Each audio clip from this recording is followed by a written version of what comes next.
क्या American military और white house के बीच एक ऐसी लड़ाई शुरू हो चुकी है जिसे अब छुपाना नामुमकिन हो गया है? क्या डोनाल्ड ट्रंप और उनके डिफेंस सेक्रेटरी पीट हेग्सेथ की वॉर स्ट्रैटेजी से तंग आकर यूएस आर्मी लीडरशिप ने बगावत का रुख अपना लिया है? और सबसे बड़ा सवाल, क्या अमेरिका के आर्मी सेक्रेटरी डैन ड्रिस्कॉल का अचानक सामने आया रेजिग्नेशन प्लान दरअसल पेंटागन के अंदर चल रहे एक मैसिव पावर स्ट्रगल का नतीजा है? दर्शकों, आज हम बात कर रहे हैं वॉशिंगटन के उन बंद कमरों की जहां इस वक्त पेंटागन और व्हाइट हाउस के बीच एक खामोश लेकिन बेहद खतरनाक जंग छिड़ चुकी है। ईरान से लड़ते लड़ते अब यूएस आर्मी को डोनाल्ड ट्रंप पे गुस्सा आने लगा है। एक तरफ है प्रेसिडेंट डोनाल्ड ट्रंप और उनके चुने हुए डिफेंस सेक्रेटरी पीट हेग्सेथ, और दूसरी तरफ है अमेरिकन आर्मी की वो लीडरशिप जो टैक्टिकल रेडीनेस, फोर्स मॉडर्नाइजेशन और प्रोलॉन्ग्ड वॉर स्ट्रैटेजी को लेकर डायरेक्ट टकराव की स्थिति में आ चुकी है। ईरान के साथ जो कुछ चल रहा है, ईरान के सामने जो हार का सामना करना पड़ रहा है, उसके बाद अब यूएस आर्मी परेशान है। खबर बेहद सनसनीखेज है।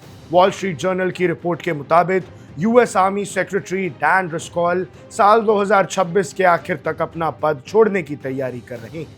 लेकिन सवाल यह है कि अचानक ऐसा क्या हुआ कि एक ऐसा शख्स जिसे डोनाल्ड ट्रंप और वाइस प्रेसिडेंट जेडी वांस का बेहद करीबी माना जाता था, वो पेंटागन के टॉप डिसीजन मेकिंग सर्कल से बाहर निकलने पर मजबूर हो गया। इस पूरी कहानी की तह तक जाने के लिए हमें पिछले कुछ महीनों के डेवलपमेंट्स को ध्यान से समझना होगा। डैन ड्रिस्कॉल कोई आम पॉलिटिकल अपॉइंटी नहीं है, ये एक फॉर्मर आर्मी ऑफिसर है, ये लॉ ग्रेजुएट हैं और जेडी वांस के क्लोज कॉन्फिडेंट हैं।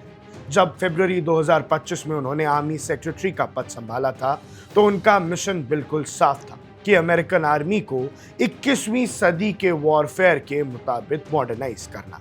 उन्होंने artificial intelligence, advance drone systems, force restructuring और रैपिड टैक्टिकल अपग्रेड्स पर अग्रेसिवली काम शुरू किया। ड्रिस्कॉल का विजन था कि फ्यूचर कॉन्फ्लिक्ट्स के लिए आर्मी को ग्राउंड लेवल पर एजाइल और टेक्नोलॉजिकली सुपीरियर बनाया जाए। लेकिन यहीं से टकराव शुरू होता है। जैसे जैसे ड्रिस्कॉल का इन्फ्लुएंस पेंटागन और डायरेक्ट व्हाइट हाउस के अंदर बढ़ने लगा, डिफेंस सेक्रेटरी पीट हेग्सेथ और उनके बीच एक पावर राइवलरी खड़ी हो गई। रिपोर्ट्स बताती हैं कि हेग्सेथ को ड्रिस्कॉल का डायरेक्ट ट्रंप और वांस के साथ एक्सेस और उनका मिलिट्री डिसीजन मेकिंग में बढ़ता दबदबा बिल्कुल रास नहीं आ रहा था। दोनों के बीच मिलिट्री कमांड, ऑपरेशनल प्रायोरिटीज और लीडरशिप कंट्रोल को लेकर मतभेद रोज बरोज गहरे होते चले गए, और ये मतभेद तब सबसे बड़े क्राइसिस में बदल गए जब अमेरिका के सामने ईरान और मिडिल ईस्ट का मिलिट्री फ्रंट खड़ा हुआ।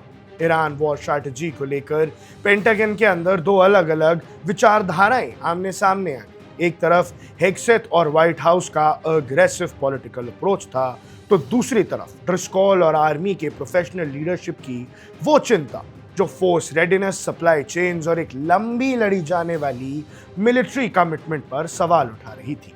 ड्रिस्कॉल का मानना था कि बिना प्रॉपर स्ट्रैटेजिक प्लानिंग और ग्राउंड रेडीनेस के आर्मी को लंबे वक्त तक प्रोलॉन्ग वॉर में झोंकना फोर्सेस के फ्यूचर के लिए नुकसानदेही साबित हो सकता है। ये जो 6 महीने से आप जंग लड़े जा रहे हो, इसका असर अच्छा नहीं। ये रिफ्ट इतना बढ़ गया कि अप्रैल 2026 में पेंटागन के कॉरिडोर में एक ऐसा झटका लगा जिसने सबको हैरान कर दिया। Army chief of staff general Randy George, जो डैन ड्रिस्कॉल के सबसे करीबी स्ट्रैटेजिक पार्टनर और मॉडर्न वॉरफेयर रिफॉर्म्स के पिलर थे, उन्हें अचानक जबरदस्ती रिटायरमेंट पर भेज दिया गया। और सबसे हैरानी की बात यह थी कि यह फैसला तब लिया गया जब ड्रिस्कॉल खुद वॉशिंगटन से बाहर था। एक झटके में आर्मी के कई सीनियर कमांडर्स और ऑफिशियल्स को साइडलाइन किया गया या उनके पोस्ट से हटा दिया गया। ये सीधा मैसेज था पीट हेग्सेथ की तरफ से कि पेंटागन में कमांड किसके हाथ में। कहा जाता है कि व्हाइट हाउस में शुरुआत में हेग्सेथ को साफ मना किया था कि वो डैन ड्रिस्कॉल को डायरेक्ट फायर नहीं कर सकते, क्योंकि ड्रिस्कॉल को वाइस प्रेसिडेंट जेडी वांस और ट्रंप के कोर सर्कल का स्ट्रॉन्ग बैकिंग हासिल था। लेकिन ग्राउंड पर स्थिति इतनी खराब हो चुकी थी कि एडमिनिस्ट्रेटिव फंक्शनिंग लगभग पैरालाइज होने लगी। ड्रिस्कॉल को इंटरनल डिसीजन से आइसोलेट करने की कोशिश शुरू हो गई। हाल ही में जब यह खबर आई कि ड्रिस्कॉल और उसकी फैमिली ने ऑफिशियल आर्मी सेक्रेटरी रेजिडेंस को खाली करके एक छोटे प्राइवेट अपार्टमेंट में शिफ्ट कर लिया है, तो इन अफवाहों को और ज़्यादा हवा मिल गई कि उनका एग्जिट अब सिर्फ वक्त की बात है। लेकिन यहाँ सबसे बड़ा टेक्निकल पॉइंट ये है कि डैन ड्रिस्कॉल ने अभी तक फॉर्मल रेजिग्नेशन सबमिट नहीं किया है। पेंटागन की तरफ से कोई ऑफिशियल अनाउंसमेंट नहीं आई है और ना ही किसी सक्सेसर का नाम फाइनलाइज हुआ है। अप्रैल के महीने में खुद ड्रिस्कॉल ने ऑन रिकॉर्ड कहा था कि उनका रिजाइन करने का कोई इरादा नहीं है। फिर ईरान की मार पड़ी और अब अपना ही पद छोड़ने पर वो मजबूर हो गए हैं। असली सच हिला देने वाला है, क्योंकि डोनाल्ड ट्रंप की टैक्टिक्स से, डोनाल्ड ट्रंप की सोच से अब यूएस आर्मी नहीं इत्तेफाक रखती है।